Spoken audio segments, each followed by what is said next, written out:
Assalamualaikum warahmatullahi wabarakatuh.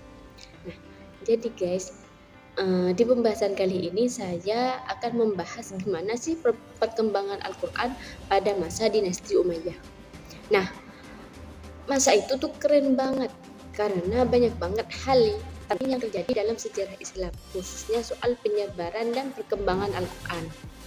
Nah, tapi sebelumnya perkenalkan, nama saya Rika Zuswaliatin Mahbubah dari Prodi Ilmu Al-Quran dan Tafsir Fakultas Usuluddin dan Dakwah UIN Madura. Oke, lanjut ya. Nah, di slide kedua itu ada pendahuluan. Nah, kita mulai dari pendahuluan dulu. Jadi, dinasti Umayyah itu berdiri sekitar tahun 661 sampai 750 Masehi. Nah, dan ini tuh jadi masa paling penting banget buat perkembangan Al-Quran. Nah, waktu itu Islam lagi berkembang pesat, wilayahnya semakin luas dan otomatis kebutuhan buat penyebaran Al-Quran juga semakin besar. Jadi perintah pada saat itu benar-benar kasih perhatian khusus ke Al-Quran. Mereka dukung penyebaran, mengajarkan bahwa penyalinan mushaf ke berbagai daerah kekuasaan Islam. Makanya masa ini tuh bisa dibilang jadi fondasi penting buat perkembangnya ilmu qiraat. Seperti itu. Bukan cuma ilmu qiraat, ada tafsir sama kaligrafi atau seni khat Al-Quran. Jadi gak cuma soal politik saja yang maju pada saat itu, tapi sisi keilmuan Islam juga ikut maju. Nah, seperti itu. Terus lanjut ke slide ketiga, ada penyalinan dan pengajaran Al-Quran. Nah, di slide ini kita membahas dua hal penting, penyalinan mushaf dan pengajaran Al-Quran. Seperti itu. Terus yang pertama ada penyalinan mushaf. Nah, perintah Umayyah itu melanjutkan tradisi penyalinan mushaf standar yang udah dimulai sejak zaman Khalifah Utsman bin Affan. Mushaf yang sudah distandarisasi itu disalin ulang, terus dikirim ke berbagai wilayah Islam biar bacaan Al-Quran tetap seragam di mana-mana. Nah, di masa ini juga muncul gaya tulisan baru, yaitu khat kufi, yang mulai dipakai luas sebagai bentuk kemajuan seni tulis. Terus keren banget sih, jadi bukan cuma teksnya yang dijaga, tapi penampilannya juga dibuat indah. Terus lanjut ke nomor 2, ada pengajaran dan qiraat.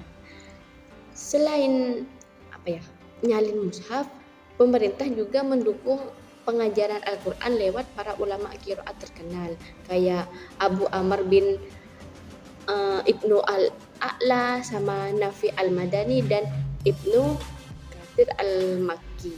Nah, mereka ini kayak guru-guru besar yang ngajarin cara baca dan tajwid dengan baik. Masjid dan madrasah waktu itu juga jadi pusat pembelajaran Al-Quran. Jadi bisa dibilang suasana keilmuan Islam pada masa itu tuh lagi panas-panasnya, banyak belajar, banyak nyalin dan banyak ngajarin, seperti itu.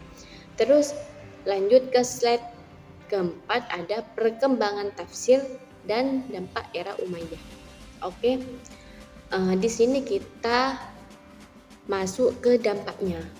Nah, masa Umayyah ini ngebuka jalan untuk lahirnya tradisi tafsir yang lebih berkembang. Karena mushaf sudah tersebar, banyak juga yang mulai mendalami makna ayat-ayatnya. Nah, dari situ muncul kebutuhan buat menafsirkan, memahami konteks dan mengembangin ilmu tafsir secara lebih sistematis. Nah, selain itu, perkembangan ilmu qiraat dan seni khat juga ikut berpengaruh ke generasi berikutnya sampai masa Abbasiyah dan seterusnya. Jadi bisa dibilang era Umayyah ini jembatan emas antara generasi sahabat dan generasi ulama tafsir yang lebih modern, seperti itu. Terus lanjut ke slide kelima, penutur dan terima kasih. Nah, itu dia pembahasan kita tentang perkembangan Al-Quran di masa dinasti Umayyah. Nah, kesimpulannya, era ini tuh bukan cuma masa ekspansi politik, tapi juga masa ekspansi ilmu dan budaya Al-Quran. Mulai dari mushaf yang disalin dan disebar, ilmu tajwid dan ilmu qiraat yang tumbuh, sampai tafsir dan seni khat makin berkembang. Jadi, kalau kita sekarang bisa baca Al-Quran dengan mushaf yang rapi, yang rapi, tulisannya indah dan tajwidnya jelas, itu semua ada jejak sejarah dari masa dinasti Umayyah. Seperti itu. Terima kasih sudah menyimak, semoga bermanfaat.